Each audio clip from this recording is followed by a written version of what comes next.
Oh dear.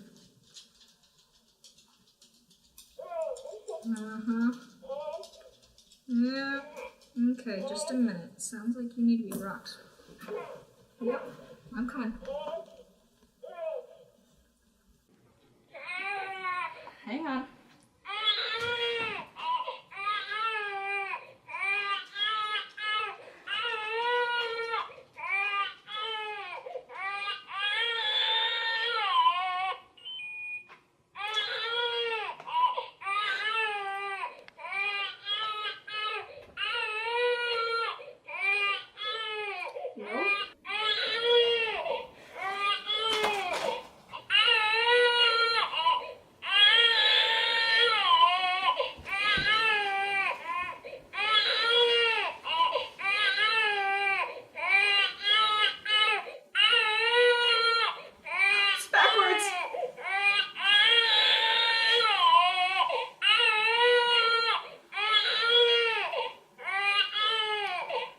Okay.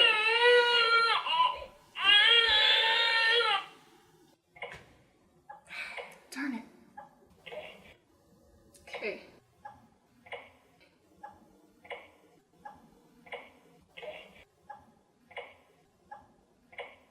Well, you got a clean diaper now too. Congrats.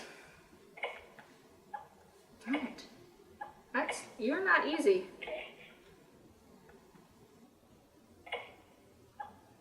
Okay. This is kind of fun though.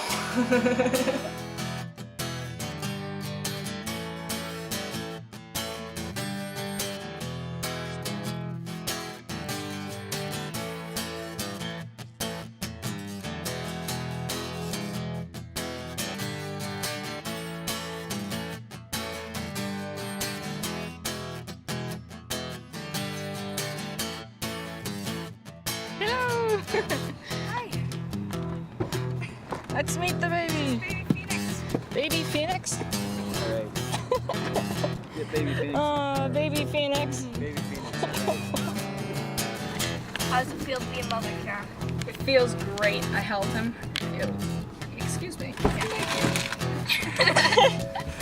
I held him. Oh my gosh. He put his hand on his little chest and it just feels like Can you feel his heartbeat? No. practically.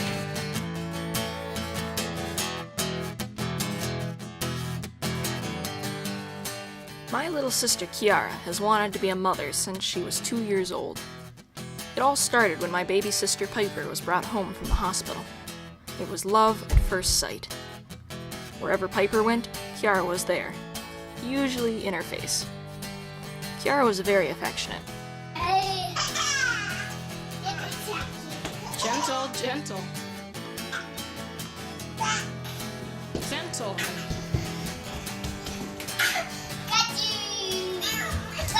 Whoop, careful. And it's Piper and me together. Come up close to me. Oh, you're so cute.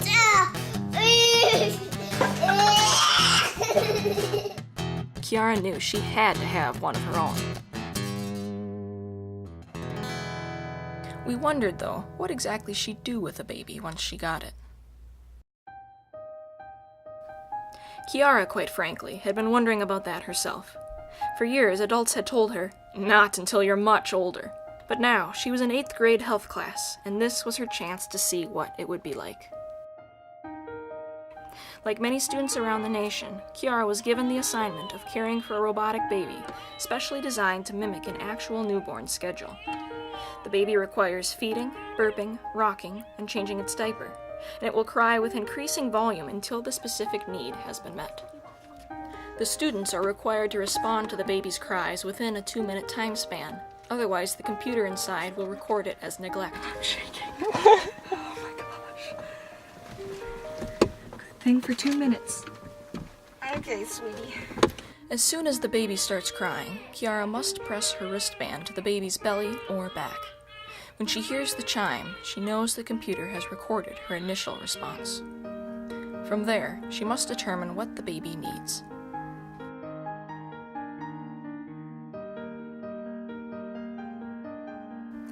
Kiara's grade will be calculated based on her response time as well as her gentleness in handling the baby.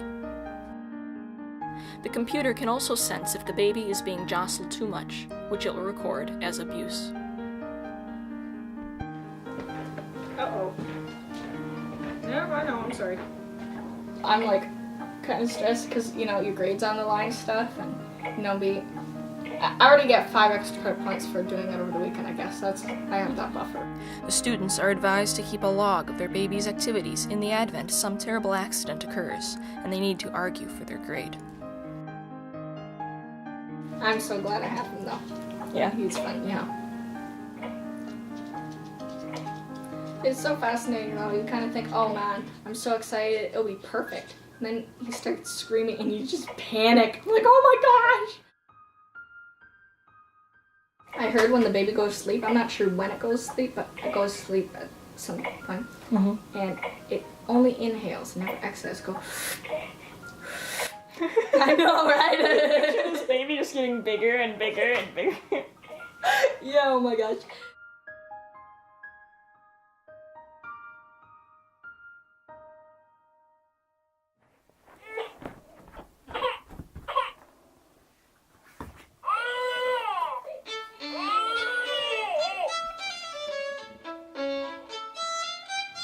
How was last night? It was alright. I started kind of panicking, because I had to wake up at 12, and he kept me busy till 1:32. Rocking takes way too long, in my opinion, but I get why he needs to be rocked, and that's cool, but, yeah. Having a basic understanding for how to respond to the baby's needs, and having survived a near sleepless night, Kiara has just one more experience to try with the baby, taking it out in public. She takes the baby to her orchestra rehearsal, and while a crying baby makes for little rehearsing, Kiara seems to enjoy the responsibility and attention that she receives from her peers. It wasn't until after the rehearsal concluded that an event would change the entire course of her weekend.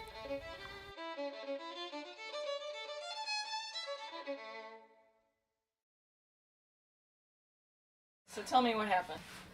Well, so I was at rehearsal and stuff, and then we got done with our rehearsal, and we had to go outside for pictures, and luckily we didn't have to bring our instruments, at least the bigger instruments, but, so I brought, Phoenix outside in his baby carrier, and the grass is all muddy and wet, and so I didn't want to put the baby carrier in the grass, because Mr. Riesgraff, our teacher, said, don't put it in, muddy or wet grass, Mm-hmm.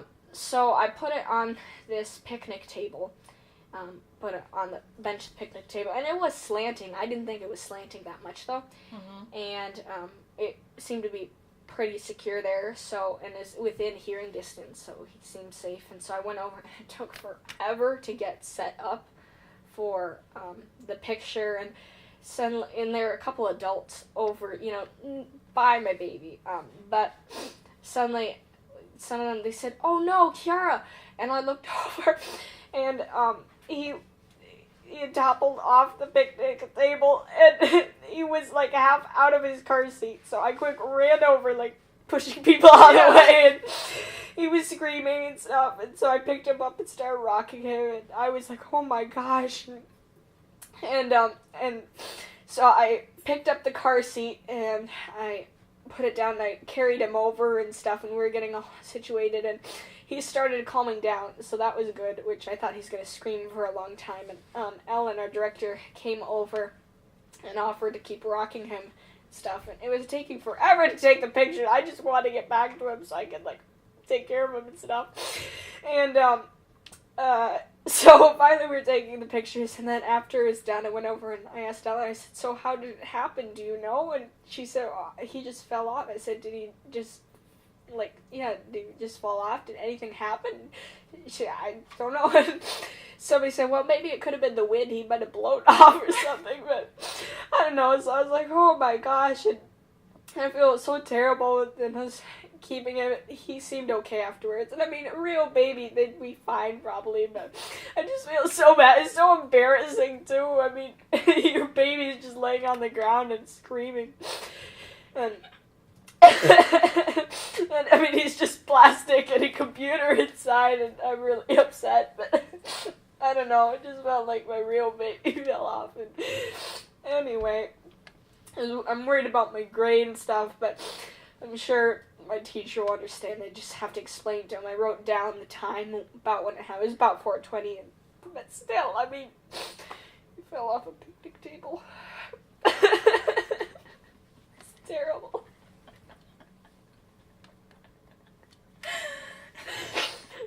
Yeah, any questions?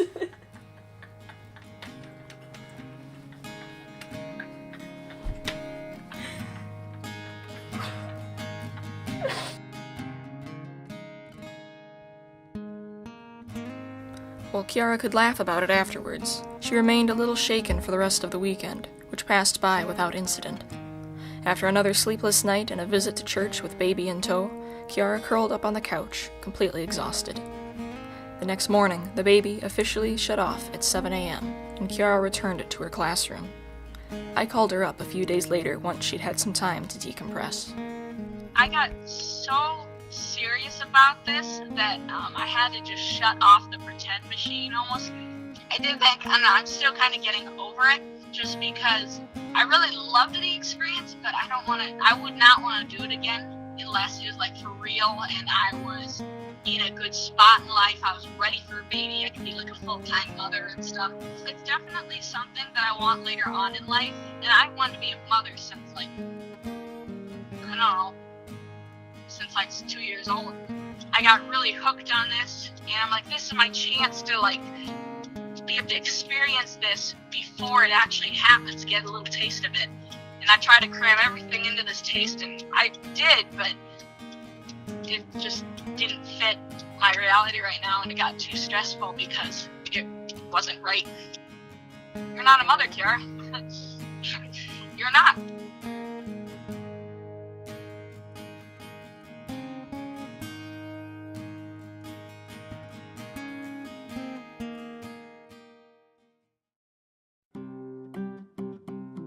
His forehead looks kind of like a Klingon's. It's so bulky.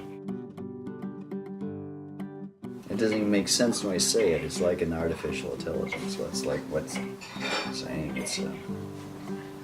Well, Dad, you know it isn't real.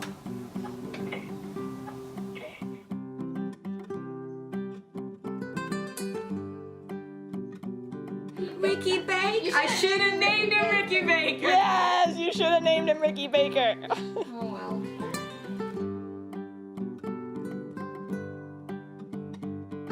There is like one baby that everyone calls like the demon baby. I think it's number 9 that cries like every 15 minutes.